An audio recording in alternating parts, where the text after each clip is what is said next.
Amigas y amigos, una pregunta pertinente en los actuales momentos. ¿Podemos los venezolanos realizar una elección como la que está prevista para el próximo 6 de diciembre en paz, cívica y democráticamente? Seguramente que sí, porque si algún pueblo tiene experiencia en materia de sufragio en la región y de haber adoptado la institución del voto como fórmula para solucionar conflictos y canalizar sus aspiraciones, es el pueblo venezolano.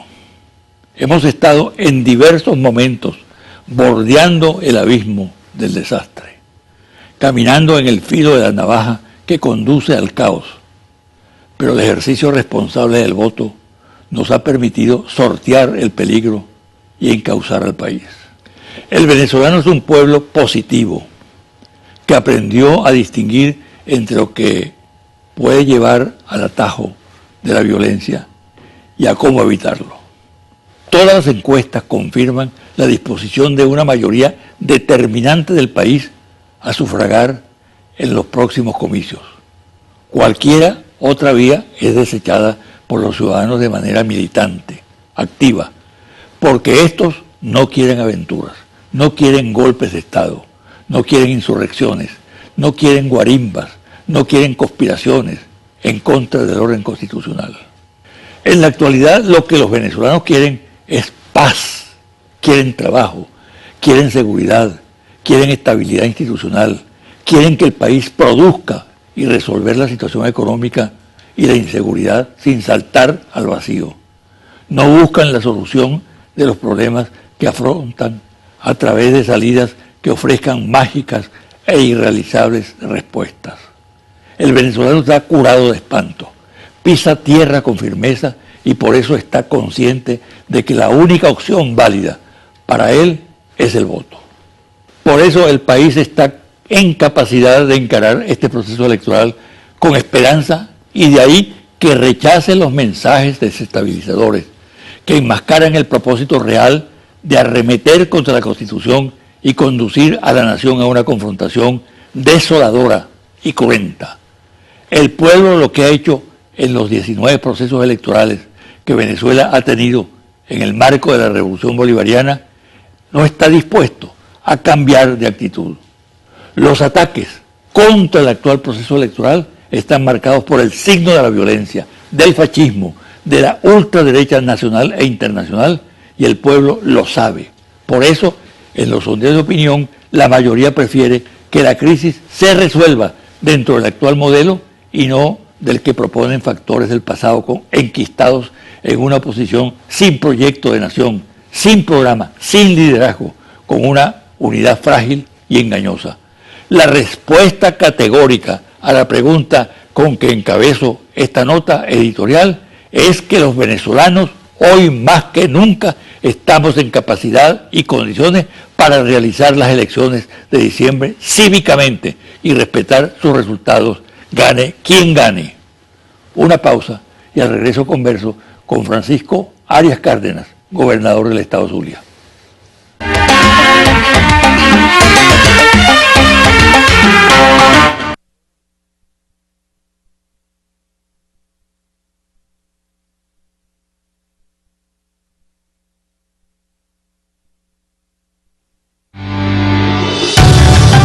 Estás viendo José Vicente Hoy.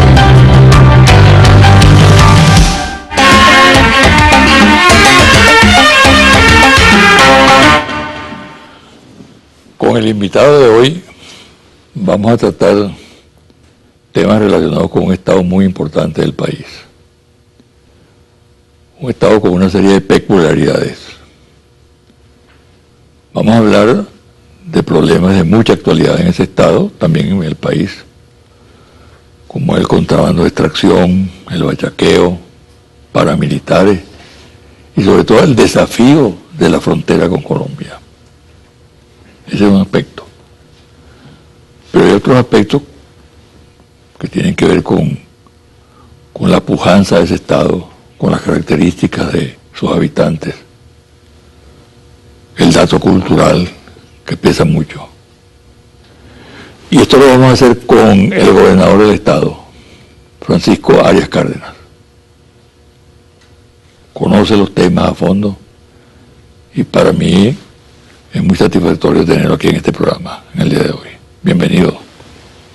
Gracias, José Vicente. Gracias. Sabes que cuando te oigo decir esas expresiones del Zulia, me acuerdo de las expresiones de Chávez sobre el Zulia, ¿no?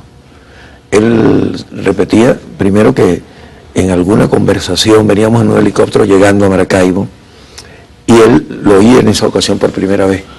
Y yo venía, como hace un gobernador cuando sacó al presidente, tales recursos para tal, de pronto me dice, para, ¿qué sientes cuando ves a Maracaibo? Y yo le digo, bueno, una ciudad grande, creciendo. Me dice, no, una ciudad con personalidad. O sea, eso que tú dices, sí, sus propias características, ¿no? Y yo creo que es un buen homenaje para los zulianos, para las zulianas, esa expresión que tú dices, que la decía Chávez con frecuencia. Hazme un paneo de la situación en este momento en el Estado. Bueno, el tema fundamental del Estado siempre es el que dijiste en la segunda parte de tu conversación, la esperanza y la fuerza, la capacidad del Zulia para levantarse y para caminar, que ha sido histórico, ¿no?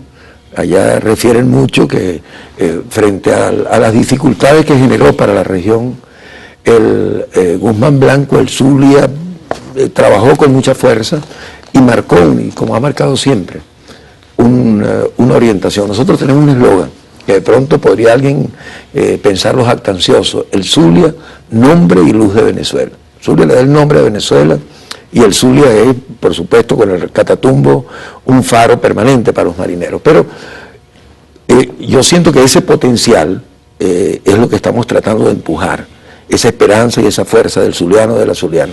Y tenemos problemas, obviamente, que es la primera parte de lo que tú dices, la propia situación de frontera, porque si en algún sitio se concreta el tema en la parte final, el hecho final del bachaqueo, del contrabando, es precisamente ahí donde está el intercambio final. Ahí desemboca, ¿no? Ahí desemboca, sí, ahí está el motor de la succionadora que lleva cantidad de productos, que lleva el combustible, que lleva los lubricantes, que lleva los alimentos hacia Colombia. Nosotros tenemos, bueno, te había traído un mapa para lo que nos ven de pronto, son 720 kilómetros un poco más, casi 740 kilómetros, desde el hito número 1 hasta el Río de Oro, hasta el límite casi con Puerto Santander, Puente Venezuela, un poco más al sur de Puente Venezuela, el límite Táchira y Colombia. Entonces es una frontera muy larga, con unas características bien especiales. La nuestra en el norte, fundamentalmente con Guajira y con el Cesar, tiene una planicie, la planicie de la Guajira, y ahí es donde se concreta un hecho de contrabando bien particular. La otra es la sierra, que en la alta sierra se concretan también los problemas del contrabando, pero todavía en algunos casos, como los arreos que se daban detrás de los ejércitos en la guerra de independencia, suben o han subido 300-400 vacas arriadas por un grupo de personas para coronar y ponerlas del lado colombiano. Eso es por la cuenca del Tocuco, por la cuenca de La Pon, ese es otro elemento de Toromo. Pero en el sur tenemos también tierras planas que dan frente al norte de Santander, con Tibú, y ahí se mezclan otros problemas. El problema del raspado de la coca, además del contrabando, hay otros problemas mucho más fuertes, con los paramilitares al norte y al sur, pero aquí con ese conflicto permanente que hay del lado colombiano y que nos afecta de manera permanente. Y en esa caldera del diablo, ¿no? Voy a llamarla así, ¿cómo te manejas tú? Bueno, primero, con el conjunto de problemas, frente a los problemas, desemboca todo esto que llamamos bachaqueo, etcétera. Frente a los problemas, contrabando de extracción, ¿no? Paramilitarismo, ¿no? ¿Cómo se maneja un gobernador en ese contexto? Primero, la integración del esfuerzo, ¿no? La comunicación permanente con el presidente, con el equipo ministerial, con el ministro, con los ministros que tienen participación directa en los temas que afectan los hechos que se dan allí, petróleo y minería, defensa, y la comunicación permanente con el propio presidente, porque hay hechos ahí que hay que manejarlos de una manera adecuada. Pero además con el poder popular y la comunidad, que es un fuerte que nosotros tenemos dentro de este momento del histórico de Venezuela y del Zulia, ¿no? Esta relación allí, por supuesto que tiene para los alcaldes y las autoridades locales una relación muy directa, para las autoridades regionales, en este caso el gobernador, en el caso del Zulia, unas particularidades también, pero fundamentalmente enfrentando las cosas. El contrabando es el tradicional. No ¿Qué peculiaridad tiene ahora? No es el contrabando tradicional, porque se suma con la última vez que conversamos un poquito te hice referencia a este estudio de la frontera caliente que hace la Fundación Arcoíris, y va cambiando rápidamente. Ya ahora venía con Alonso Zambrano conversando y con Giovanni en el camino, y hay nuevos ingredientes, hay factores de las mafias que vienen del paramilitarismo colombiano desmontado, que activan ahí. Hay factores de violencia, incluso centroamericanos, que se acercan, porque es un negocio demasiado atractivo, un ilícito demasiado rentable, y ahí tenemos entonces unos elementos nuevos, bien puntuales, que además juegan con el sicariato, juegan con la vacuna, trae el hecho de frontera una serie de elementos que son verdaderamente complejos, pero sobre eso yo digo, la relación permanente con el gobierno central, con el presidente Maduro, es fundamental.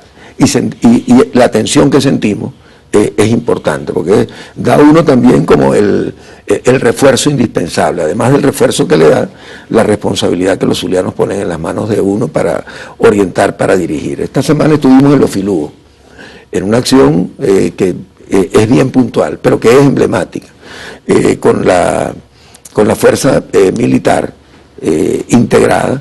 Tomamos uno de los centros de intercambio rápido que usan los contrabandistas en Los Filúos. Ahí se desmontó una banda que funciona para dar la seguridad interna, pero además de eso se estableció la presencia y el orden que es indispensable en la frontera. En ese eje que es Los Filúos, Guarero, Paraguachón, la presencia del Estado va a ayudar muchísimo, y es lo que estamos tratando de llevar. Por eso te digo, la integración y asumir junto con la gente nuestra, junto con el pueblo, este esfuerzo para dar tranquilidad y paz en medio de la situación. Te pregunto, Francisco, el bachaqueo es un fenómeno insólito, atípico. ¿Qué características tiene? Yo pienso que el bachaqueo tiene un componente que nos corresponde a nosotros todavía trabajar muy profundamente. Tiene uno que tiene que ver con la viveza criolla. Bueno, aquello que se dice a veces, o que decíamos y oíamos decir a nuestro pueblo, el que venga atrás, que arree. O sea, yo resuelvo mi problema, o en las puertas del cielo primero yo que mi padre. Esa es una visión irresponsable de las cosas que tenemos que trabajar. Y que tenemos que trabajar, yo digo, en conjunto con los medios de comunicación. El que está bachaqueando se está haciendo daño a sí mismo, porque es una suerte aquello como de la pirámide, ¿no? Que los que llegan primero reciben algún beneficio, pero siempre hay una gran cantidad que percibe en esa forma, en esa conducta, un daño. Lo otro es una confianza que nosotros tenemos que darle a nuestro propio pueblo en que está dañándose, y sobre todo a nuestra propia gente con mucha fuerza, ¿no? El que bachaquea, y sobre todo que si es una persona pobre, beneficiada por la Misión Vivienda, beneficiada por Barrio Adentro, está dañando el propio proceso que Chávez construyó para ellos, ¿no? Ese esfuerzo también tenemos que hacerlo de concientización. Y por supuesto que también lo punitivo tiene que funcionar. Yo pienso que la aplicación de la ley, pues. Aplicación de la ley como está establecida para disminuir. Ahora, esta semana hemos hecho con la fuerza del orden integrada capturas de caleta, increíble, caleta subterránea, donde la gente, ahí entonces está el hombre y la mujer sencillo que trabaja, y trabaja, como dice uno, de sol a sol. para alguien que se beneficia, y se beneficia un poco para alguien que está haciendo una guerra que es destructiva para el país. Lo que está tras bastidores es eso. ¿Qué está detrás de eso? Parece que hay mafias, hay poderosos intereses, hay empresarios, comerciantes que le suministran la mercancía, trafican con eso entre ellos. ¿Qué elementos hay allí en ese mundo oscuro? Es que vamos a partir del hecho que se da en la frontera, José Vicente. Ahí hay un hecho real, que no es un señalamiento lo que voy a hacer, sencillamente es una reflexión, como tú me la has pedido, ¿no? Nosotros, con el contrabando de gasolina, estamos resolviendo el problema de la distribución de combustible para una zona una franja bien grande de Colombia, al propio gobierno colombiano. O sea, es un hecho real. El contrabando de combustible es un hecho que permite que de pronto pueda exportar un país que no es productor o que apenas tiene una producción para el consumo interno, puede exportar algún producto derivados de gasolina, de petróleo, gasolina o diésel. Eso es una realidad. Entonces ahí, muy difícil que nosotros podamos decir, tenemos un aliado firme y confiable, porque hay una realidad allí de frontera. Lo otro son el dejar hacer, que es el otro elemento. O sea, no actúo contra el contrabando, pero permito que se dé toda esa serie de elementos que generan también de este lado y de aquel lado. De este lado nosotros los perseguimos, pero de aquel lado los pimpineros tú los ves cuando entras a Cúcuta y pasas por la Villa del Rosario, que vas o cuando entras a Maicao, que vas hacia Maicao por la vía, ahí ves los pimpineros libremente. Entonces, el contrabando en este caso produce una alianza perversa entre la lenidad o el dejar hacer del propio Estado vecino y las mafias que actúan libremente, y después cuando tratan de contenerla, que es el cuchillo para la propia cabeza de quien lo permite, se hace muy complicado detenerla, ¿no? Esos factores yo pienso que juegan muchísimo en contra nuestra, en contra del contrabando. Nosotros, por supuesto que tenemos que hacer una reacción bien inteligente y bien firme. Hemos estado conversando todos estos temas con el propio presidente, con el que tenemos una relación permanente para dar solución y buscar planteamientos ahí mismo en el terreno, donde se concreta el hecho, ¿no? Donde se concreta el hecho, nosotros tenemos que buscarle una alternativa a los cambistas, por ejemplo, que hacen y que influyen muchísimo, parte de mafia y parte de la permisividad del gobierno colombiano, inciden en el dólar today, por ejemplo. Eso nosotros tenemos que atenderlo. ¿Qué alternativas tenemos? Hemos conversado un poco el tema de vender los productos de frontera a precios internacionales o por debajo de los internacionales en pesos colombianos o en divisa extranjera. La posibilidad de que también vengan, de que los estudiantes que vienen a Venezuela, que pagan en las universidades nuestras, con bolívares comprados en el mercado negro allá a cualquier precio de la guerra económica, nosotros no podemos permitirlo, estamos permitiendo un ilícito ahí, que paguen en divisa también, los hoteles nuestros, las clínicas nuestras, que nos ayudaría mucho. Yo digo, tenemos que darle una respuesta y a veces yo señalo que es como hacer judo, ¿no? Con la propia fuerza de todas estas mafias, hacer que den la voltareta, ¿no?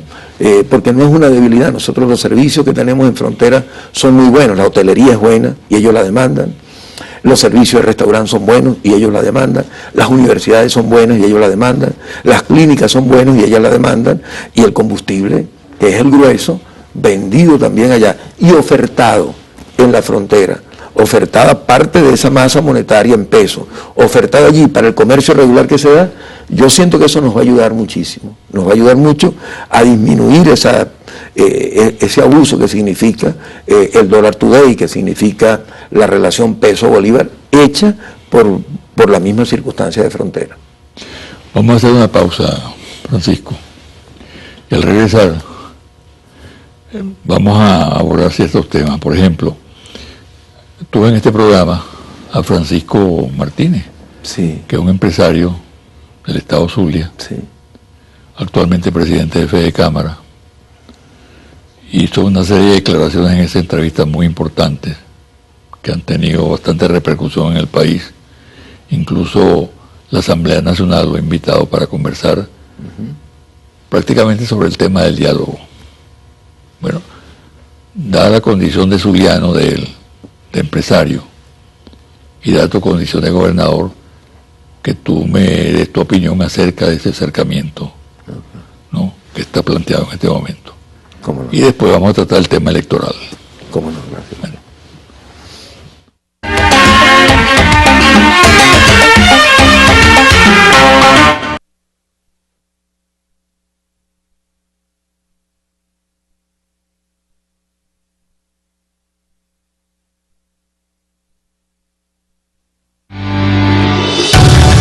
Estás viendo José Vicente Hoy.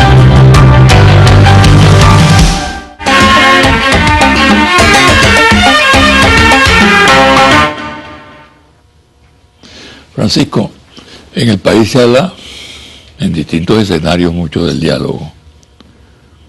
Lamentablemente no se concreta nada, ¿no? Y el diálogo es una política muy importante para un país en general, pero especialmente en situaciones de crisis, ¿no? A mí me llamó la atención lo que explicó en este programa el nuevo presidente de Fede Cámara, Francisco Martínez, maracucho, sí, zuliano, ¿no? Muy vinculado a la sociedad allá. Y entonces te quería preguntar qué relación hay con otros sectores aparte del sector, vamos a decir así, chavista o político del Estado, con otros factores de la sociedad que permitan pensar que más adelante o actualmente en este mismo marco que estamos viviendo en este momento se den algunos pasos para distender la situación, ¿no? E incluso garantizar el proceso electoral. Sí. ¿Cuál es tu opinión? Bueno, sí existen primero esos factores en el empresariado zuliano. Existen factores y yo digo que son bien importantes. Hace un par de semanas se dio un foro con relación a este tema, ¿no?, en uno de los hoteles de Maracaibo. Los empresarios, 3 empresarios, hablaron de su propia experiencia y empresas de varios años algunas. Ahí vino Patricia Pineda, vino Carlos Dickens, de Patricia, por supuesto. Hay varias empresas que tiene el Grupo Pineda, pero fundamentalmente Panorama, habló de Panorama. Vino Carlos Dickens, del sector petrolero, y un empresario, Angelini, del sector de construcción. Los 3 coincidieron en que había un momento de oportunidades y que había esa necesidad de hacer una integración. Yo pienso que el presidente de Fede Cámara forma parte de una generación de empresarios que está en una tónica y en una visión muy buena, y que nosotros perfectamente podemos establecer lo que es para nosotros coincidencia, producir riqueza, que es transformar materia prima en materia acabada y producir riqueza para el país, que es uno de los elementos del Plan de la Patria. Yo pienso que ahí tenemos que buscar las coincidencias y estimular, eso nos va a producir todos los elementos que confluyan hacia el objetivo nuestro. Yo creo que es necesaria esa conversación. El presidente Maduro ha enfatizado mucho en sus últimas intervenciones acerca de la necesidad de que Venezuela sea un país productor, ¿no? Meterle en la conciencia al venezolano que tenemos que producir y exportar, ¿no? Acabar con la política de importaciones, ¿no? Y salir de un truco trampa que nosotros heredamos de muchos años, desde que se acabó la Venezuela, lo heredamos de Gómez, diría yo. Es el truco trampa de que no exportamos hasta que no haya plena satisfacción de la demanda interna. Nunca vamos a exportar, porque, bueno, hay cantidad de países que sin tener satisfecha la demanda interna de cualquier producto, exportan, y eso es lo que da la relación. Ahora, ese truco trampa, en mi criterio, viene del contubernio viejo que había entre los empresarios políticos para disfrutar, para impulsar su gente al gobierno y disfrutar el beneficio de la renta petrolera. y los viejos gobiernos que vivían solo de entregarle la renta petrolera a sus mentores. Yo creo que el cambio que dio el paso revolucionario trascendente del comandante Chávez, que democratizó la renta, que dijo la renta petrolera, los reales del petróleo son para la gente. Eso no se puede devolver, eso es imposible de devolverlo. Y yo pienso que empresarios que entiendan que es imposible devolverlo, van a entender que tienen que producir, y que tienen que producir sus propios dólares también. Y que el mensaje que está dando el presidente Maduro, bien entendido por ellos, el mensaje de la productividad, y asumido por ellos, va a ayudarnos mucho en este momento. Bien, pasemos a otro tema. Estamos a un poco más de 4 meses de las elecciones del 6 de diciembre, ¿no? ¿Cómo marcha ese proceso en el Estado Zulia? Es un proceso bien particular, porque primero lo hacemos en medio de una batalla, ¿no? En medio de, uno puede decir, de fuego cruzado, esta guerra económica, esta situación que se genera con la guerra económica. Pero hay una situación real en cada uno de los circuitos. Primero, una coherencia y una cohesión. La unidad del gran pueblo patriótico es para nosotros un hándicap muy importante frente a la atomización que se da sencillamente porque quieren espacio de poder y no tienen un proyecto de Estado, de nación coherente, ¿no? Yo pienso que ese es un elemento a favor nuestro, la unidad frente a la atomización. Pero además el trabajo que estamos haciendo en cada espacio, que es un trabajo que sienta el propio ciudadano, con las misiones, con la gran misión Vivienda Venezuela, para nosotros en el Zulia, tiene esta interacción que hemos venido haciendo de trabajo constante. Tenemos 34 constructores de la gran misión Vivienda Venezuela, entes constructores. El más importante, el Poder Popular, los consejos comunales. Pero estamos llegando ya a 80.000 viviendas, que es bastante más de lo que en la Cuarta República, cuando se ofrecieron las 100.000 casitas por año, se pudo hacer. Se hicieron 20.000. Nosotros en un estado, en estos 3 años largos de la gran misión Vivienda Venezuela, estamos llegando a las 80.000. Dios mediante llegaremos a las 100.000. Es un hándicap importante, que la gente conoce y siente. Amor Mayor, Hijo de Venezuela, y también el trabajo de infraestructura que estamos haciendo.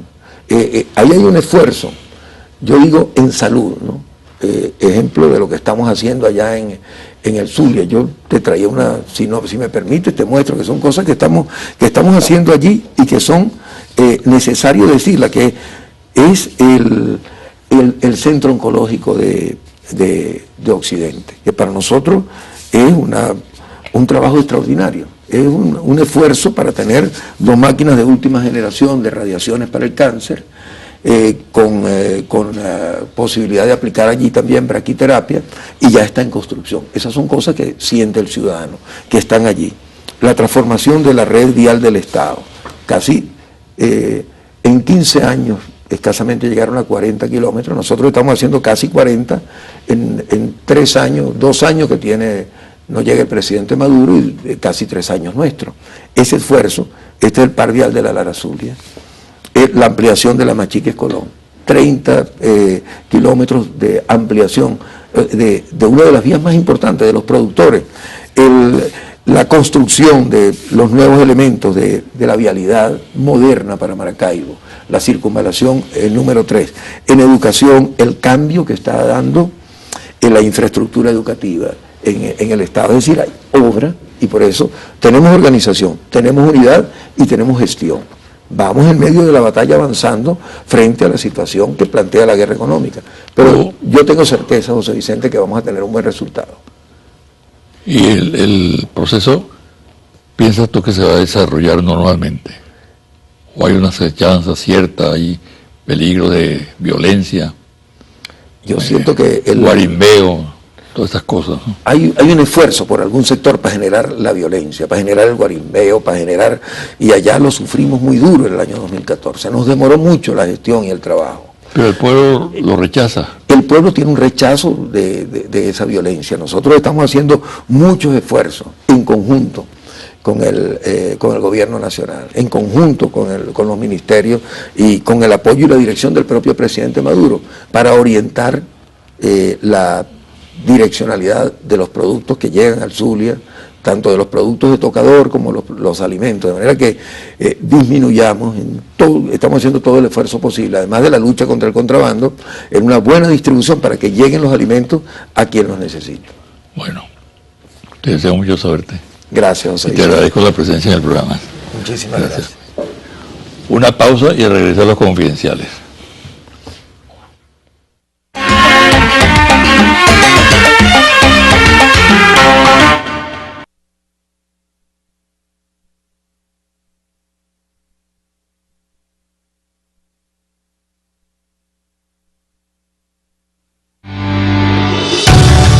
Estás viendo José Vicente Hoy.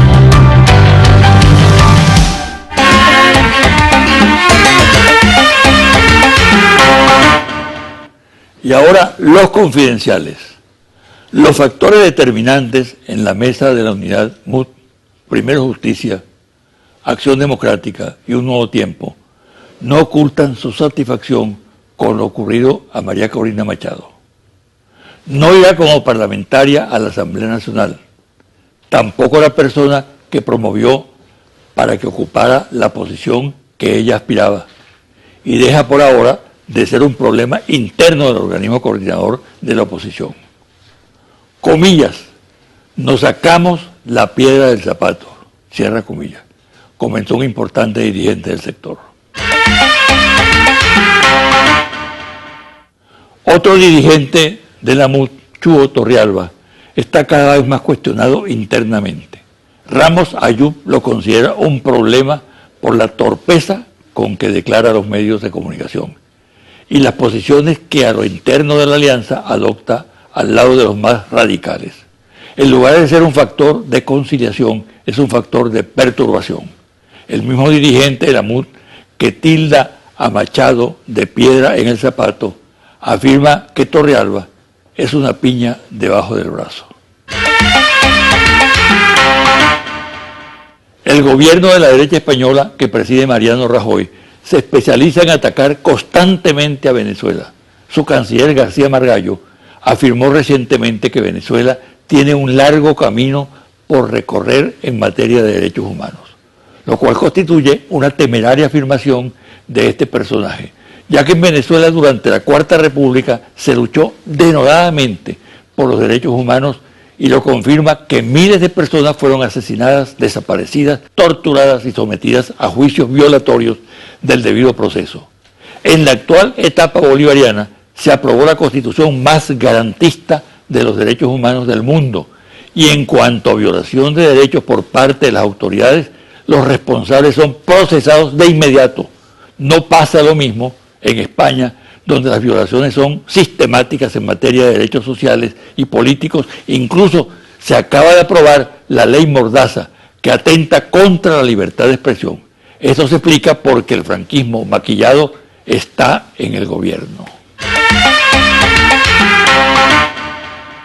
Pero además, esta otra perla de ese gobierno neofranquista que acaba de iniciar un proceso para expulsar ancianos extranjeros que poseen permiso de residencia y a los que el Seguro Social les niega la tarjeta sanitaria por no carecer de cobertura sanitaria privada en su país de origen. El gobierno español ha excluido ya 800.000 tarjetas de salud. En la MUD está planteada la elaboración de un documento base para regularizar el proceso electoral que establece las garantías indispensables para todos los participantes y la disposición a reconocer el resultado de los comicios del 6 de diciembre, sea cual sea el resultado. Lo motorizan Acción Democrática, Primero Justicia y Un Nuevo Tiempo, pero preocupa que el coordinador general del organismo, Chuo Torrealba, manifieste estar en desacuerdo, pero los promotores del proyecto están decididos a aprobarlo. Torrealba es partidario de proponer que las parlamentarias de diciembre se consideren un anticipo del referéndum revocatorio de Maduro, de lo cual discrepa la mayoría partidista en la MUD. A los 86 años de edad falleció en una cárcel en Santiago de Chile el general y exdirector de la DINA, organismo de represión emblemático de Augusto Pinochet, Manuel Contreras. había sido condenado a 529 años de prisión por torturas, asesinatos, desapariciones de miles de chilenos, incluyendo el atentado que provocó la muerte en Washington del ex canciller y ministro de la Defensa de Salvador Allende, Orlando Letelier. Quizás sea el peor asesino de la historia política chilena y una auténtica mancha de sangre para la Fuerza Armada de esa nación. Padecía de cáncer, leucemia, artrosis de rodilla, diabetes, hipertensión y sobre todo de instinto criminal. En España circula la información de que el banquero venezolano prófugo Nelson Messerani está comprando varios medios de información. Concretamente se menciona el diario de Avisos de Tenerife, donde hay una importante colonia de venezolanos, y La Voz de Galicia. Mientras la ExxonMobil anuncia que tiene una caída de más de la mitad de los 8.800 millones de dólares del año anterior, el peor desde el 2009, esta empresa norteamericana que opera en Guyana y apuntala la violación por el gobierno de esa nación del Acuerdo de Ginebra, anuncia nuevas perforaciones en el Esequibo. Es así como el gerente general de ExxonMobil, Jeff Simmons, manifestó que se está planificando regresar a las aguas del territorio Esequibo, decisión que en base al Acuerdo de Ginebra requiere de la aprobación de las partes que lo suscriben a principios del próximo año para continuar con un nuevo periodo de perforación en el bloque Stabroek. El directivo confirmó que el buque transoceánico Plataforma de Perforación de Petróleo de ExxonMobil, el Deepwater Champion, había salido de las aguas de Guyana, corrijo al empresario, aguas del territorio Esequibo, que es de Venezuela, en junio, y a la fecha se encuentra anclado en el Golfo de México. En síntesis, una escalada más de la ExxonMobil con apoyo del presidente guyanés David Granger. ¿A dónde piensa llegar el dúo Exxon-Granger en materia de provocaciones? Confidencial al cierre. Monitor País Interlaces. Confidencial reporte ejecutivo. Ficha técnica, 1.200 entrevistas directas en hogares en todo el país del 27 de julio al 4 de agosto 2015. Resultado 1. Disposición a votar en las parlamentarias 2015. ¿Cuán dispuesto está usted para ir a votar en las próximas elecciones parlamentarias? Total nacional, definitivamente va a votar 80%. Probablemente va a votar 9%. Definitivamente no votará 4%. Probablemente no votará 6%. No sabe, no responde 1%. Resultado número 2. Respaldos y simpatías hacia los partidos políticos. Dígame con cuál partido político simpatiza usted más. PSUV, Julio, 32%. Otros partidos chavistas, 2%. Primero Justicia, 6%. La MUD, Julio, 4%. Voluntad Popular, Julio, 2%. Acción Democrática, Julio, 3%. Nuevo Tiempo, Julio, 1%. Avanzada Progresista, Julio, 1%. Otros partidos opositores, Julio, 2%. Con ninguno, Soy Independiente, Julio, 41%. No sabe, no contesta, Julio, 6%. Conclusiones. Sigue muy alto el índice de participación electoral. Las actuales proyecciones de Interlaces señalan que 67% de los venezolanos votarían en las próximas elecciones parlamentarias, una cifra récord en este tipo de procesos. El Partido Socialista Unido de Venezuela, PSUV, y sus aliados del Gran Polo Patriótico logran el respaldo del 34% de los venezolanos, mientras que todos los partidos de oposición juntos alcanzan solo el 19% de simpatías. Se mantiene el respaldo al PSUV e igualmente hacia los partidos de oposición, mientras se incrementa el porcentaje de venezolanos que no simpatiza con ningún partido político. Sin duda que el descontento por el desabastecimiento y la inflación son el principal adversario electoral de las fuerzas bolivarianas, que hasta ahora no logra capitalizar los partidos de la oposición. 3 de cada 5 venezolanos prefieren que el gobierno nacional resuelva, aunque sea en parte, los actuales problemas económicos del país, mientras solo 2 de cada 5 venezolanos prefieren que venga un gobierno de la MUD. Después de 15 años de la revolución bolivariana, la oposición todavía no logra ser percibida como una alternativa. Hasta aquí el programa de hoy. Me despido hasta el próximo domingo a las 9 de la mañana por este su canal Televen.